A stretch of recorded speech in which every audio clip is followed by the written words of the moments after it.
Hello hello hello. मैं हूं numerical bot, ये है असिस्टेंट बॉट। आप देख रहे हैं फ्री क्लासेस और मैंने किया क्वेश्चन अपग्रेड। आज फिर नया क्वेश्चन लेकर मैं आ गया हूं। Calculate the mass percentage of different elements present in sodium sulphate. तो सोडियम सल्फेट में से आपको डिफरेंट मास परसेंटेज को निकालना है, जबकि कोई गिवन मास दे नहीं रखा गया है। पहले सोडियम सल्फेट का स्ट्रक्चर देख लेते हैं। तो ये हो गया सल्फेट आयन बीच में, मतलब सल्फर, और उसके साथ डबल बॉन्डेड ऑक्सीजन दो, और दो सिंगल बॉन्डेड ऑक्सीजन जो एक एक इलेक्ट्रॉन सोडियम से लेकर बैठे हुए हैं। ये क्या हो गया? सोडियम सल्फेट का स्ट्रक्चर कैसा है? इसमें सल्फर का स्ट्रक्चर, तो सल्फर हमारा है टेट्राहेड्रल। ठीक है ना?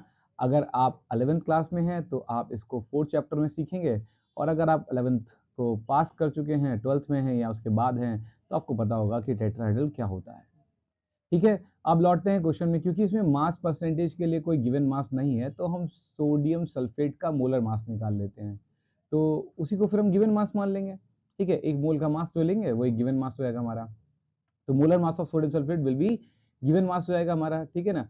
ओके, अब हम क्या लिखेंगे इसमें? Molar mass of sodium sulphate क्या हो जाएगा? 2 सोडियम का मास, 1 सल्फेट का मास और 4 ऑक्सीजन के मास के बराबर होगा। इसके लिए क्या करेंगे? सोडियम का एक सोडियम का मास कितना होता है? 23 म्यू होता है। अब देखो, देखने वाली बात ये, बहुत सारे बच्चे गलत सोचते हैं कि नंबर ऑफ प्रोटॉन और नंबर ऑफ न्यूट्रॉन बराबर होते हैं। ऐसा ज़रूरी नहीं है। सोडियम इसका अच्छा एग्जांपल है। इसमें नंबर ऑफ प्रोटॉन जो हैं वो कम है एक न्यूट्रॉन से, तभी एक ऑड नंबर का जनरेशन हुआ है। ओके, तो यहाँ पे सोडियम का मास कितना हो गया? एक सोडियम का मास होता है 23 म्यू, सल्फर का हो गया 32 म्यू, और ऑक्सीजन का हो गया 16 म्यू। 4 टाइम है तो 4 से मल्टीप्लाई कर दी। सबको जोड़ देंगे तो क्या बन जाएगा? 46। यहाँ पर आ जाएगा 32 का 32, और यहाँ जाएगा 64 म्यू। इन सबको एडअप करेंगे तो कितना बन जाएगा? 142 म्यू। ये किसका मास आ गया? एक सोडियम सल्फेट का मास आ गया। और मैं जैसा बताता हूँ आपको कि अगर आप म्यू को कट करके वहां पे क्या लगा दो? ग्राम पर मोल लगा दो, तो क्या बन जाता है? मोलर मास बन जाता है, मतलब एक मोल का मास। तो एक मोल सोडियम सल्फेट का मास कितना हो गया? 142 ग्राम पर मोल हो गया। अब हमें ये डेटा मिल चुका है, इसको यूटिलाइज करते हैं। आओ, तो अभी given mass of sodium sulphate कितना हो जाएगा? 142 ग्राम हो जाएगा। इसमें देन मास ऑफ, अगर मैं लिखना चाहूँ सोडियम, तो 2 इंटू 23 से मल्टीप्लाई कर देंगे तो क्या बन जाएगा? 46 ग्राम बन जाएगा। तो उसमें एक सोडियम का मास कितना होगा? 20 ग्राम होगा, तो दो का 46 ग्राम हो जाएगा। ऐसी मास ऑफ सल्फर कितना हो जाएगा? 32 ग्राम हो जाएगा। और मास ऑफ ऑक्सीजन कितना हो जाएगा? तो 4 टाइम है तो 64 ग्राम हो जाएगा। मतलब अगर आप 142 ग्राम उठाओगे सोडियम सल्फेट का, तो इतने इतने ग्राम ये आपको इसके एलिमेंट्स मिलेंगे।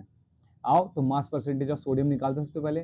तो हो जाएगा mass percentage of sodium is equal to mass of sodium divide by total mass, यानी सोडियम सल्फेट का मास। तो मैंने मास रख दिया सोडियम का कितना है? 46 डिवाइड बाय 142 मल्टीप्लाई विद 100, ताकि परसेंटेज निकल सके। तो हमने इसको डिवाइड करा, 0.323 इंटू 100 आया, जो कितना बन गया? 32.3% बन गया। तो इतना परसेंटेज आपको मिलेगा सोडियम इन सोडियम सल्फेट। अब आओ सल्फर का निकालते हैं।